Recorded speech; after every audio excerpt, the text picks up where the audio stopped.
Hey guys, welcome back to Rossoneri TV. I'm Gio and I'm here for the match preview of the Derby della Madonnina. It's Inter against AC Milan tomorrow, April 15th at 12:30 p.m. Italian time. It is a lunchtime fixture. Quite unusual, I have to say, for a derby of this caliber, but it is what it is. Many of us have to wake up early tomorrow, including myself, but I know some people it's even earlier than me. Therefore, it's really a very intense time to wake up at, but I know a lot of people do it on a regular basis, so I shouldn't be the one complaining. But all in all, it is a very crucial match. I know I've been saying this for almost every game in the past few weeks, and there's 7 games remaining, but this one is more important than any other match in my opinion. It is a direct clash against one of our competitors in the Europa League, as we all know. It is a match in which we have a possibility of opening up a 5-point gap with the Nerazzurri, and of course there's a very good chance we might even overtake Atalanta as they're playing Roma on this weekend. So lots of fixtures to look at. That's of course very true, but we have to focus exactly on this game itself. Of course, there's a lot of talks going around the team at the moment with the new ownership coming in, which, by the way, if you still haven't watched the video from yesterday in which we pretty much recapped everything about the sale and our own expectations going forward in the future with the new owners, make sure to check out that video right after this live stream. Very informative, lots of questions coming in from you guys as well. Therefore, I believe that you guys should definitely take a look at that. Now, let's speak and continue speaking about this match in particular. Like I said, a big possibility for Milan to open up even a wider gap between us and Inter. But we have to also look at the form. And I know a lot of people say that, a form plays a big part in matches. Well, I believe that it is usually not the case going into derbies. Anything could happen. It doesn't matter if a team won 5 straight or lost 5 straight.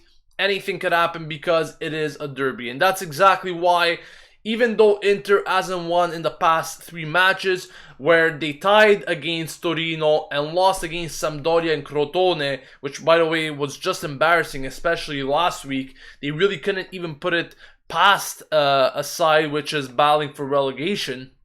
I pretty much don't feel that any of these factors are pertinent, especially for derby matches. I think that Inter will come out to play just as they should against Milan. They're going to be hungry, especially, like I said, since they haven't won in 3 games. They're going to be hungry to get back on the winning road. And on the other hand, Milan is doing very well, or at least they're doing much better than expected. Besides that draw that we picked up against Pescara, we only lost 1 in the last 5 games, and that was against Juventus.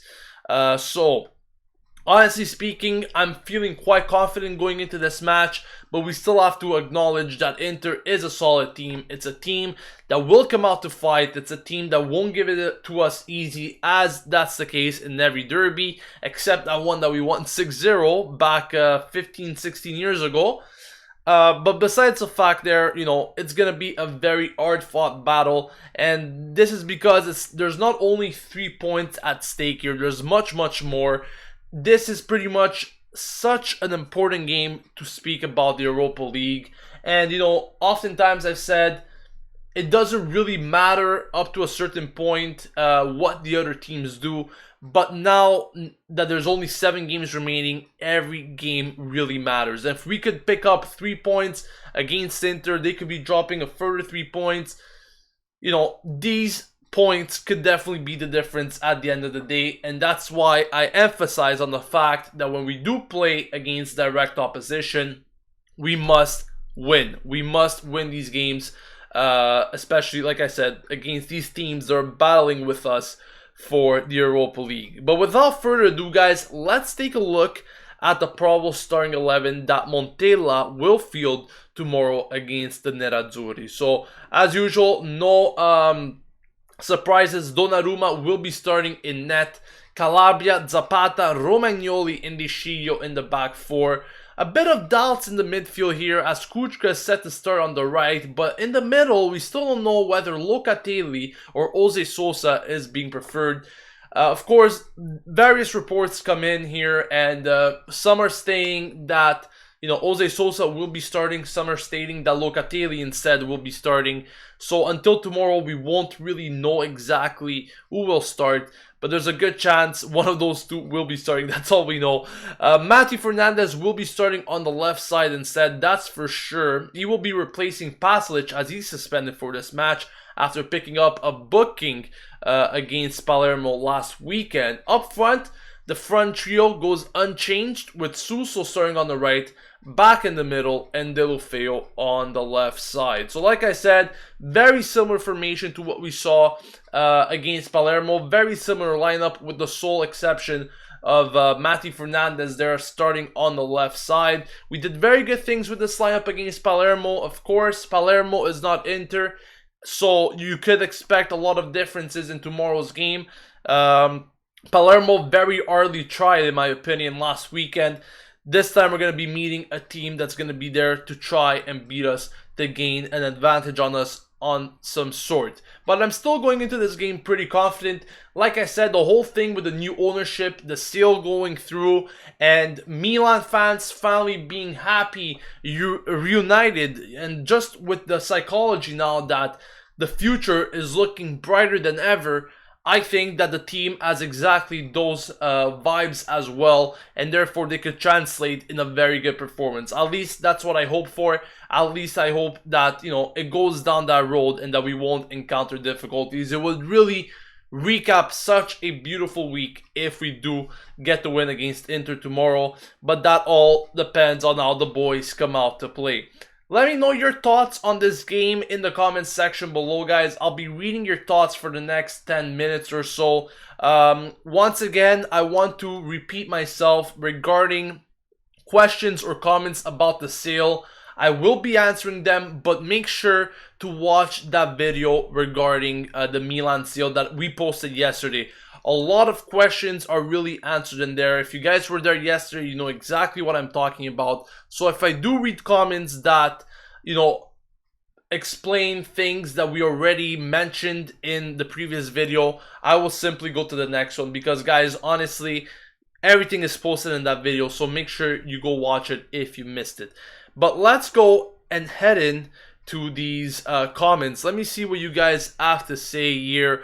Abdul says, what happened to Paletta? I thought he was rested specifically for Inter. And that's a very good point because I did mention exactly that last week when we were playing Palermo. A lot of people were saying, where is Paletta? Why is he not playing?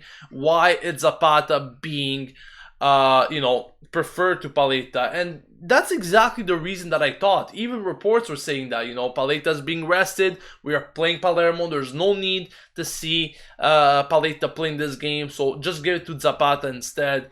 But now we're coming into this game against Inter and we still don't see Paletta in the lineup.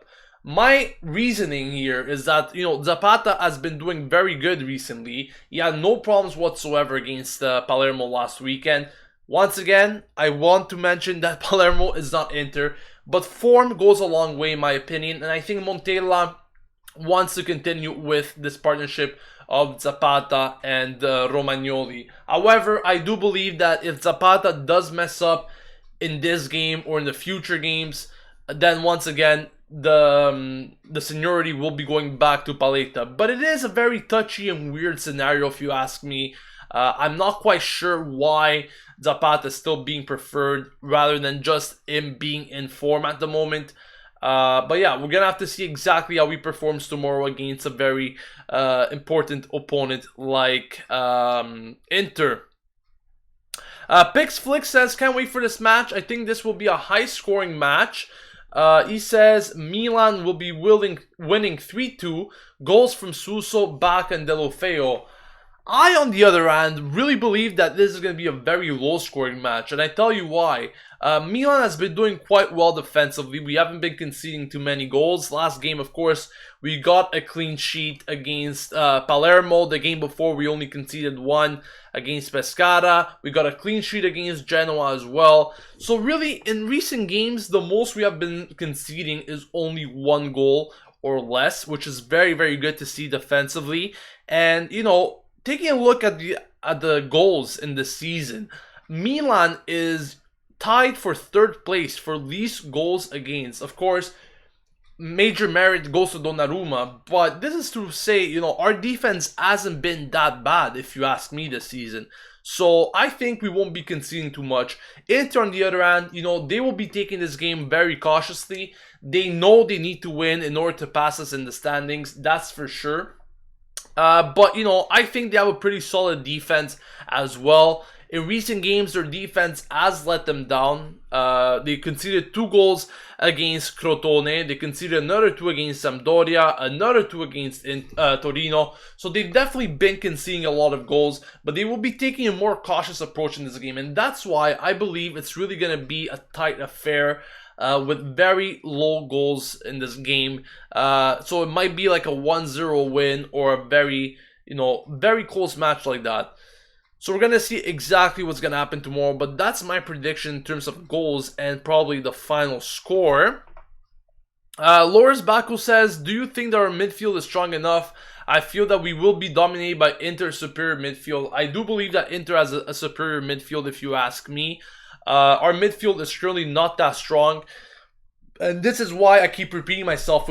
If we had Bonaventura in that midfield playing on the left side to complement Deulofeu, that would have been just amazing. But at the moment, you know, we have guys that are more physically minded than anything else. We got Mati Fernandez, Kuchka, Jose Sosa, all probably starting tomorrow. Yes, there is some creativity into that, but not to compete with Inter's creativity that they have in the midfield. That's my major worry. Besides that, the forwards, I think we have an advantage over them.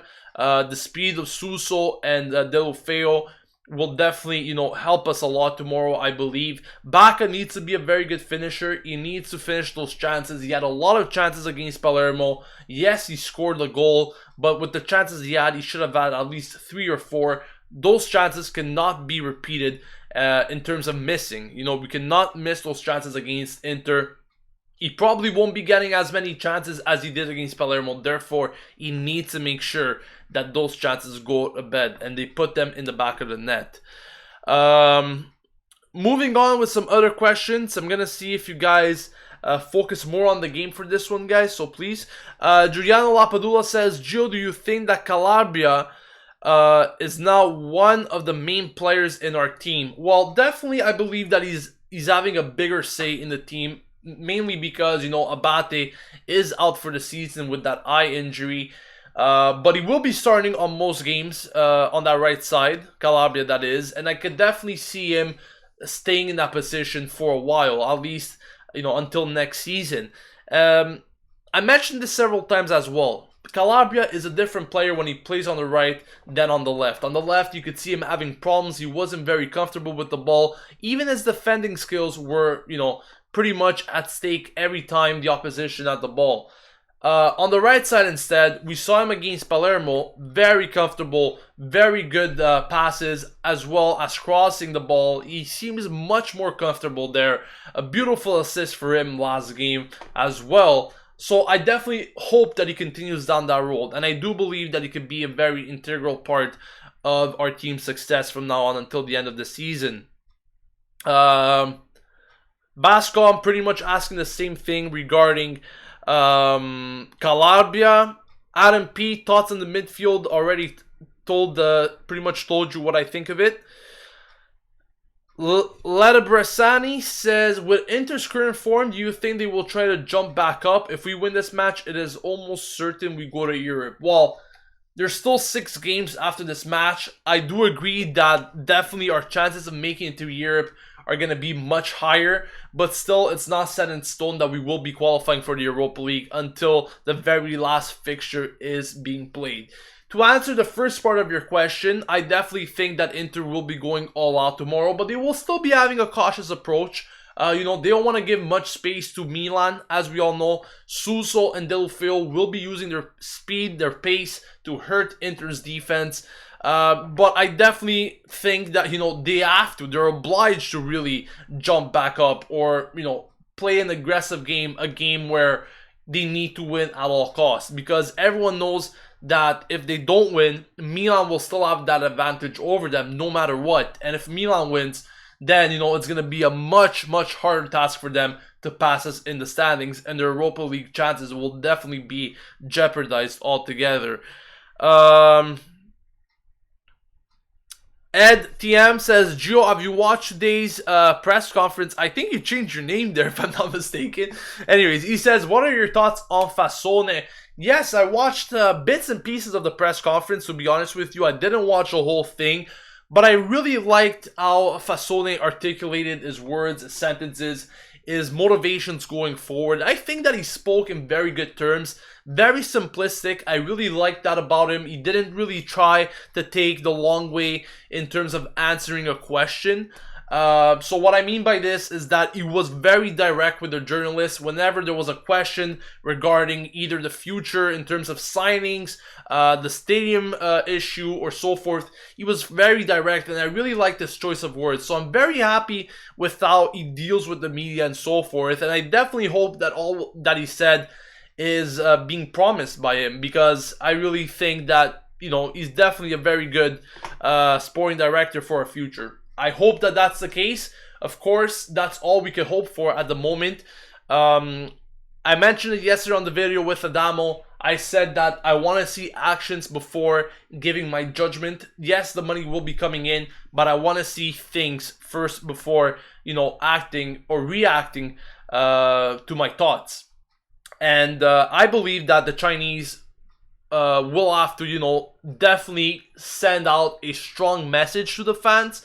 What I mean by this is that they need to really give a full attacking message in terms of signings. When they do make the signings in July, those names that will be coming will be like saying, here you go, guys, we told you. These are the players that are coming. These are the strong players that are coming, and we promise to you.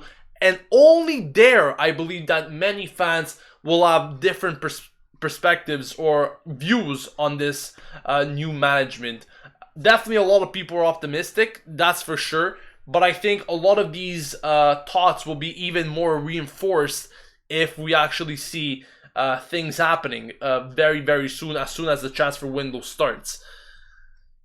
YY says, I think Milan will be a bit conservative in this game in regards to the attacking play, but will be a bit more aggressive in the second half. I definitely think so as well, because many times this season we have seen Milan play more conservative in the first half and more attacking and more aggressive in the second half. Definitely not the case against Palermo, but Montella did mention that we need to have a more aggressive approach this game. We cannot let Inter have the majority of the ball. We need to be on them very, very close so that they cannot formulate their play, they cannot formulate their style on us, they cannot impose pretty much their tactics on us.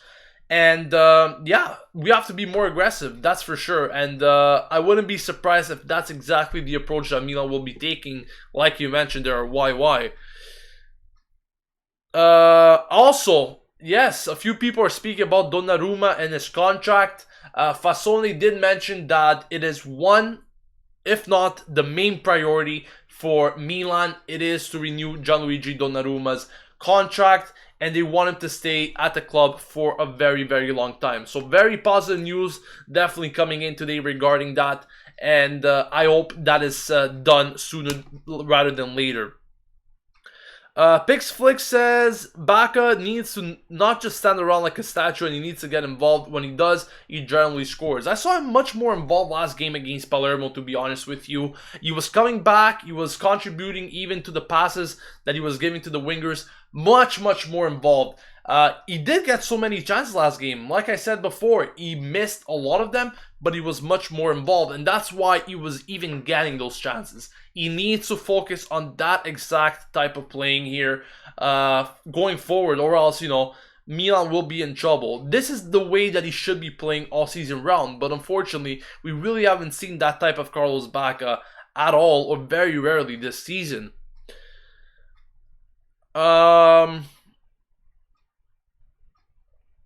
Let's read some more comments here. Milan Butch says, why isn't Antonelli playing? Man, this is madness. Once again, this goes back to form. Deschillo has been playing a lot more. Antonelli, of course, he was injured for a good part of the past few months. And I don't think Montela's at the point right now in the season to just throw on and start these players that haven't been getting much playing time in recent weeks. Now, Antonelli did come on against Palermo. He was playing almost as an attacker at some sort. I don't know why he was so up in the field. Maybe it's because we were winning 4-0. He actually got some goal-scoring chances himself. But other than that, I just believe that Montella is really, really focusing on keeping a majority of the players that are playing consistently in terms of the starting 11. Like we saw here, with this starting 11, there are very, very few changes, if you ask me, comparing to the one that we saw against Palermo. And I think that all season round, Montella has been making a lot of changes in the lineups, game in and game out. And right now, for these last 6-7 games, I think he wants a more consistent starting 11, a team that will gel, build chemistry, work together, and know each other inside out in order to fight for that Europa League qualification. Edwin Ortega says, Super Lapadula to score the winner. I don't care who scores, to be honest. As long as someone gives us a winning goal, I'll be more than happy. So hopefully, that's the case. Abdul, I already answered that question regarding the owners and Fasone. They said everything we needed to hear. I completely agree with that. Christy says 2-0 for Milan. Bacca will score 2 goals. Let me know exactly what your predictions are. I'm very curious to see what you guys think in terms of the scorelines. Do you think Milan will win comfortably or not? Let me know in the comment section. I'll be reading those thoughts out as well. Keba Cize, sorry if I mispronounced your name there. He says it won't be an easy game for us, but I hope at the end of the day, Milan will win. Luis Valle says, Jill, do you think that the refs will be affecting the final score? I never really want to think these things, to be honest. Unfortunately, there have been times where, the refs have been against us. There have been times where the refs have been in favor of us. So, I can't really answer that question, but I definitely hope that that's not the case. I hope that the refs won't be taking charge themselves. I hope that they don't want to be the protagonists here of the game, because that really ruins the game. We saw exactly that against Juventus, and it just ruined the game. We cannot see that once again in such an important game like the Derby della Madonnina. Ardate says he thinks it will be a draw, 1-1. Ali X says 2-1 for Milan.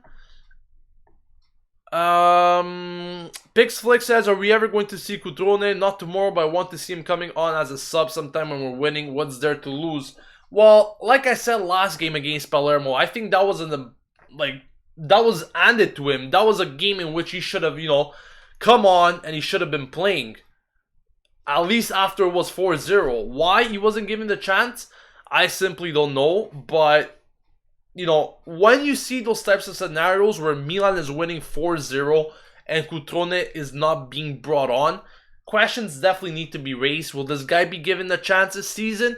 Most likely not. And that's why, unfortunately, I would definitely like to see him play, but just doesn't seem to be the case this season. Do I think that Honda might be given a chance? No way in hell. Definitely not. Honda is going to be leaving this summer, that's for sure. Chrissy says, Gio, they're saying we will go for a big striker like Benzema, Aubameyang, or Lacazette. What do you think? I think if Bacca leaves, definitely that has to be one of the main departments where we need to reinforce. Some people, I remember last time around, were actually suggesting that Niang should be starting and should be, replacing Bacca once he comes back from Watford. That's not the case, especially if we are, in competition on 3 fronts: the Serie A, the Europa League, the Coppa Italia. Definitely cannot do that. So I definitely believe if Baka leaves, which in my opinion, there's at least a 70 to 75% chance that he will be leaving this summer. Definitely one of those three names will be a beautiful option. Definitely the main dream for at least me is to see Belotti coming in, but that's very unlikely in my opinion. But definitely those three names are very, very good. Out of those three names, I see Lacazette as the most probable player to come. But my dream out of those three would definitely be the return of Pierre-Emerick Aubameyang. That would be just amazing if you ask me. M3 Romano says, starting lineup, can you please repeat it because I wasn't here? Definitely, man. Donnarumma in net, Calabria, Zapata, Romagnoli, and Deschilly on the back four. We got Kuchka on the right for the midfield. Either Jose Sousa or Locatelli starting in the middle. And on the left side, we got Mati Fernandez. Up front, the usual trio of Suso, Bacca, and Deulofeu. A lot of questions regarding the market, guys. I want to, leave those questions for further videos, for videos where we will be talking about transfers in the future. So don't get upset if I'm not speaking a lot about the transfers. These videos that we do, the previews, reviews, live stream watch-alongs, are mainly focused on the game itself. That's why I want to, keep that discussion for other videos. I think I've already answered a lot of questions regarding my take on the future, possible transfers coming in, my thoughts on these players. I've said it a lot, so let me know more questions regarding more questions or comments regarding the game itself, your predictions, and so forth. Peko Pekovsky is saying, is it tomorrow or Sunday the game? The game is on Saturday, April 15th. There are no games whatsoever on the 16th of April on the Sunday. Of course, it's Easter, so there's going to be no Serie A games on Easter Sunday, that's for sure. Dwayne says, last summer I didn't want Bacca to leave. Now that we have money, I don't really mind if he stays or not. Exactly my thoughts. DJ Ram says, I'm just waiting for the Curva Sud's Tifo tomorrow. Yeah, I'm very interested in what they're going to be doing for that Tifo. Of course, this is going to be the first official game of the new president. So, very, very exciting times for him. And I'm very curious to how Milan will approach this game. Will they be giving the new president his first ever win as the AC Milan owner? I think that's going to wrap it up, guys, for the match preview. Don't forget that we will be back tomorrow for the live stream watch-along. It is very early. You might see me a bit dead, a bit sleepy, but rest assured, I will make an effort to have the live stream watch-along here on Rossoneri TV. Of course, that will be followed by the match review. Make sure you leave a like on the video, subscribe to Rossoneri TV to stay updated with everything going on at AC Milan. Plenty of news, plenty of insights, and much more to talk about here on Rossoneri TV. So make sure you stay updated with all of that. Don't forget that you could also donate to the channel if you're feeling generous. Make sure you hit on that $sign right next to the live comments. You can leave any donation that you want, and if you do, your name will be appearing on the live stream watch along tomorrow on the scroll bar. Once again, thank you all for watching. See you tomorrow. Rest up because tomorrow is going to be a very big day. It is the Derby della Madonnina, so I'll be seeing you then, guys. Thank you so much for coming in. As always, Forza Milan.